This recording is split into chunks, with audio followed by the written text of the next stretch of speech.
आज हमारे यहाँ पर सिलेक्शन कमेटी है जिसमें हम नेशनल बैकवर्ड स्पॉन्सरशिप के थ्रू हमारे को 20 बच्चों को सिलेक्ट करने का दिया गया था, जिनकी ट्रेनिंग हम करवाएंगे। और इसके लिए आज हमारे यहाँ पर जो बैकवर्ड क्लास से आए हैं HBCKN से KL सालवानी सर आए हुए हैं और मैं हूँ यहाँ पर as a principal Neetu Kapoor.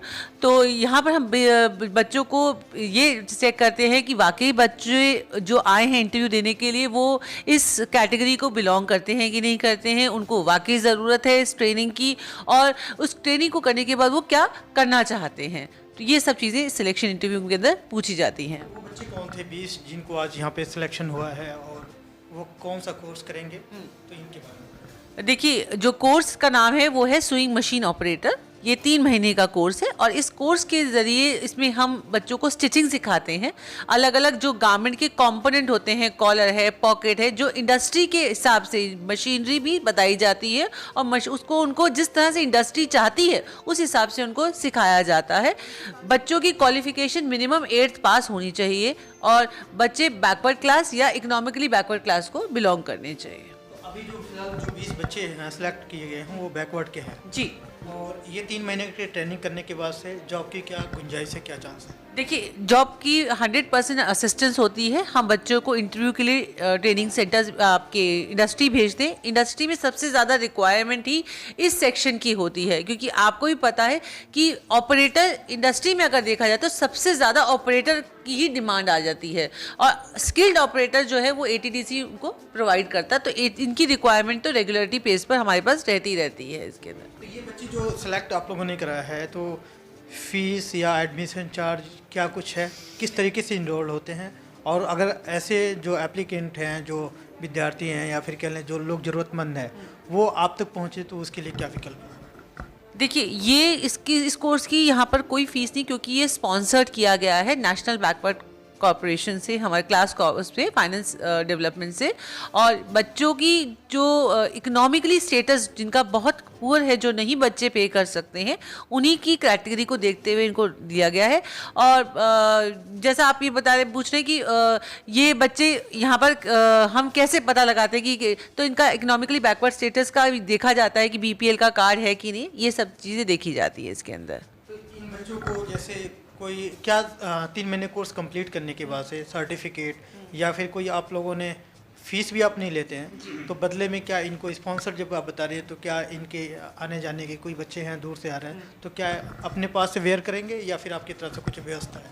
देखिए, हमारी तरफ से ट्रेनिंग जो है स्पॉन्सर्ड जो की गई है बैकवर्ड क्लास के थ्रू, वो पूरी की जाती है। जहाँ तक उनकी आने जाने का होता है वो बच्चा खुद बेयर करता है। हाँ, कोर्स करने के बाद उनको स्टाइफन ज़रूर दिया जाता है, जो कि उनकी अटेंडेंस के ऊपर बेस होता है। बच्चे की 90% अगर अटेंडेंस बच्चे ने पूरी करी है तो गवर्नमेंट की जो बैकवर्ड क्लास की तरफ से ही उनको उनकी अटेंडेंस को चेक करते हुए, उनके काम को देखते हुए, उनकी सर्टिफिकेशन जो उनका आता है उसके बेसिस पर उनको वजीफ़ा जिसको हम स्टाइफन कहते हैं वो भी अप्रूव होकर उनके बैंक अकाउंट में आता है। हमारी तरफ से हम अपने हाथ से कोई कैश नहीं देते हैं, वो सीधा उनके बैंक अकाउंट में आता है, इसलिए उनकी बैंक अकाउंट की डिटेल्स भी ली जाती हैं। और भी जो लोग हैं शहर फरीदाबाद में देखा जाए तो यहाँ पे लोग अपने कारोबार के चक्कर में दूसरे स्टेटों से भी आते हैं और ख़ासकर यहाँ जब फरीदाबाद में आप लोगों के पास जिम्मेदारी है जो अनएम्प्लॉयमेंट ख़त्म करने के लिए लगातार आप लोग जद्दोजहद कर रहे हैं, तो लोग जुड़े जो बेरोज़गार बन के अपने हाथों में हुनर नहीं है, तो ऐसे में क्या आपके पास विकल्प होगा या फिर क्या मैसेज देना चाहिए? देखिए, मैं आज के टाइम पे कहूँगी जिस तरह से आज की सिचुएशन है, पैंडेमिक सिचुएशन हम जिसको कहते हैं, कोरोना है और लोगों के पास नौकरियाँ नहीं हैं। अगर आज की डेट में देखा जाए तो बच्चे अपने जिन बच्चों से आज हमने इंटरव्यू लिया वो यही है कि उनके फादर की नौकरी थी और चली गई या नहीं कर पा रहे, तो ये एक तरह से एम्प्लॉयमेंट जनरेट करने का ही सोर्स है बच्चों को या आज के युवा को। ये मैसेज है कि वो आप ये इस तरह की जो सरकार की दी हुई बहुत सारी पॉलिसीज़ है उनका उपयोग करिए और आप जॉब पे लगिए और आप अपने खुद पैरों पे खड़े हो। यहाँ देख सकते हैं HBCKN के कुछ अधिकारी आए हैं जो इन्होंने इंटरव्यू करा है, तो मैं इनसे भी बात करूँगा कि सर जब आज यहाँ पे बच्चों का इंटरव्यू लिए हैं तो फिर क्या चीज़ बच्चों में चेक किए हैं, चाहे उनको क्या नसीहत दिए हैं। सर मुझे लगता है कि आप लोगों ने आज ATDC इंस्टीट्यूट में बच्चों से मुखातिब भी हुए हैं, उनके बारे में भी जाना है, तो क्वेश्चन क्या पूछा आपने, क्या उनसे जानने की कोशिश की है? अमूमन हम लोगों ने खैर यही पूछा कि आप यहाँ पर क्यों आए, फिर बात कोर्स करने का कारण क्या है। अमूमन जितने भी लोग यहाँ पर बच्चे कोर्स करने के लिए आते हैं वो बड़े गरीब परिवार से आते हैं, तभी हम उनको स्पॉन्सरशिप दे रहे हैं। गरीब परिवार से आने पर बच्चा यहाँ कोर्स सीखता है, 3 महीने ट्रेनिंग का फीस हम लोग देते हैं, पूरी ATDC देती है। और इसके बाद सबसे जो इम्पॉर्टेंट बात है कि जो ये जॉब असिस्टेंस करते हैं जब 3 महीने का कोर्स पूरा होने के बाद, और जिसमें कि जैसे कि मैडम कपूर ने बताया कि लगभग 100% जॉब सिक्योरिटी है। तो अगर गरीब परिवार का बच्चा यहाँ पर कोर्स करने के बाद सारा उसके जेब से तो कुछ पैसा लगा नहीं, स्पॉन्सरशिप पूरा खर्चा दिया, गवर्नमेंट ने दिया, और वो अपने पैरों पे खड़ा हो गया, तो इससे बड़ा बात और पुण्य का काम क्या हो सकता है। आम जनता के लिए क्या अपील करना चाहेंगे? कि मैक्सिमम जितने भी गरीब और के लोग हों जो कि अपने पैरों पे खड़ा होना चाहते हैं वो ATDC आएँ, यहाँ ट्रेनिंग करें, अप्लाई करें, ट्रेनिंग करें, और ट्रेनिंग करने के बाद किसी न किसी जॉब में लग जाए। सर, आपने भी कहीं ना कहीं बच्चों की फाइल को उलटफेर किया है, तो क्या चीज़ चेक कर रहे थे आप? जैसे जो यहाँ पर कैंडिडेट आए हैं उनका बैकवर्ड क्लास का सर्टिफिकेट है, या जो सरकार के आदेश अनुसार उनके इनकम का है, यहाँ का रेजिडेंस का है, ये सारे डॉक्यूमेंट चेक किए। तो मुझे जहाँ तक बताया गया कि यहाँ पे 20 ऐसे कैंडिडेट थे जिनको आप लोगों ने अपने तरीके से सेलेक्ट किया है, तो क्या सारे के डॉक्यूमेंट कंप्लीट थे और थे? जैसे हरियाणा के निवासी होना चाहिए, क्या इसका क्राइटेरिया है जो आप चेक ये अपने हरियाणा के निवासी थे, ज़्यादातर अपने डिस्ट्रिक्ट फरीदाबाद से हैं सभी, और इनके डॉक्यूमेंट रिक्वायरमेंट के अनुसार कंप्लीट है। यहाँ आप देख सकते हैं जिन 20 बच्चों का सिलेक्शन हुआ है आज यहाँ पे, तो ये बच्चे हैं जिन्होंने इंटरव्यू दिया है, और जो आए हुए गेस्ट थे HBCKN के अधिकारी जो थे, इनसे कुछ क्वेश्चंस पूछे हैं।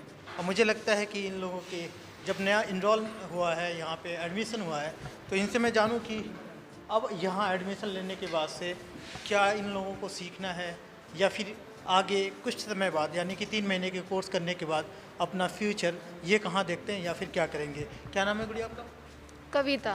कहाँ से आते हो आप? बल्लमगढ़। तो कब एडमिशन हुआ था? आज आज हुआ है। सर जो आए थे, इंटरव्यू हुआ है, आपसे क्या पूछा गया उस टाइम? कि मतलब आप सीख के क्या करोगे, आगे आगे के लिए क्या करोगे, मतलब बिजनेस सेटअप करोगे या जॉब करोगे? तो वही है, सेल्फ इंडिपेंडेंट बनना है, खुद के लिए ही करना है। आपको कैसे पता था कि ATDC ऐसा कोई इंस्टीट्यूट है जहाँ पे इस तरीके का कोर्स कराया जाता है, या फिर मुझे सेल्फ डिपेंडेंट बनना है? कब आया इस तरीके के ख्याल, आप कैसे जानते हो? अब नहीं, लोगों से ही पता चलता है ना कि यहाँ पे सिखाते हैं, फ्री ऑफ कॉस्ट सिखाते हैं, तो पता चल गया, तो इसलिए फॉर्म भरने आ गए। तो अभी कितने महीने का कोर्स है आपका? 3 मंथ्स का है। उसमें क्या सिखाएंगे, कुछ आइडिया लगा? क्या बताएंगे? सिलाई के बारे में ही बताएंगे, बाकी तो पता चलेगा धीरे धीरे। आपका क्या नाम है? ज्योति। कहाँ से आते हैं? ये प्रेमनगर। यहीं बल्लभगढ़। बल्लभगढ़ से। तो यहाँ पे एडमिशन कब आपने लिया था? आज ही हुआ है एडमिशन। तो यहाँ एडमिशन होने के बाद से 3 महीने का कोर्स जो बताया जाएगा, तो स्पेशली आपका फोकस किस पे रहेगा, क्या चीज़ करेंगे आगे? सिलाई के लिए है, तो वो सीखेंगे नौकरी के लिए। आपका क्या नाम है? अंजलि। अंजलि, कहाँ से आते हो आप? सेक्टर 3 बल्लभगढ़। पलमगढ़ से। ये कोर्स सीखने के बाद से क्या करेंगे आप? सर मैं अपने पैरों पे खड़ा होना चाहती हूँ, इसलिए मैं ये कोर्स कर रही हूँ सिलाई का। अपने पैरों पे खड़ा होने के लिए मतलब क्या, कहीं नौकरी करोगे या अपना काम? मैं नौकरी करना चाहती हूँ कहीं सर। आप सर पूजा, कहाँ से आते हो? सेक्टर 4 बल्लभगढ़। तो नौकरी करोगे या फिर अपना कोई? जॉब करूँगी। यस। क्या करते हैं मम्मी? पापा लेबर मैन है, मम्मी हाँ। यहाँ मोस्टली देख सकते हैं जिनसे भी बात होती है, तो कहीं ना कहीं इनके दिमाग में एक ही बात है कि सेल्फ डिपेंडेंट बनना है, यानी कि या तो जॉब करेंगे या अपना काम करेंगे। क्या नाम है आपका? ज्योति। ज्योति, कहाँ से आते हो आप? सेक्टर 3। सेक्टर 3। आपने एडमिशन क्यों लिया? सिलाई सीखने के लिए, उसको जॉब करनी, सिलाई सीखने के बाद सिलाई तो फिर भी सीख लेते हैं, आजकल बहुत जगह सेंटर है। मतलब हाँ फ्री में सिखाते हैं ना, मतलब फीस वगैरह नहीं लगती है। तो ये कोर्स करने के बाद से कहीं काम करोगे या अपना घर का कुछ वहाँ पे सेंटर खोल के? जॉब करूँगी। आपका क्या नाम है? करिश्मा। आप क्या करेंगे? जॉब करना है सर। जब सारे लोग यहाँ सीखेंगे फ्री में तो आप भी कुछ ऐसा सेंटर खोलिए ताकि फ्री में वहाँ भी आपको सिखाइए। सर जब इतना वो मतलब हम लोग आगे निकलेंगे जब तो हम लोग दूसरे के बारे में सोचेंगे, अभी तो हम खुद ही नौकरी करेंगे ना। अच्छा क्या लगता है यहाँ पे अच्छे तरीके से बताया जाता है, किसी के बताने पे आप आए हैं या फिर अपने आप से आए हैं? किसी के बताने पे ही आए हैं सर। तो क्या बताया था उन्होंने आपको? उन्होंने बोला था कि यहाँ पे सिलाई वगैरह सिखाई जाती है, पैसे वगैरह कुछ लगते नहीं है। देश दुनिया की हर लेटेस्ट खबर देखने के लिए सब्सक्राइब करें हमारे चैनल PNN को और साथ ही बेल आइकन दबाना ना भूलें।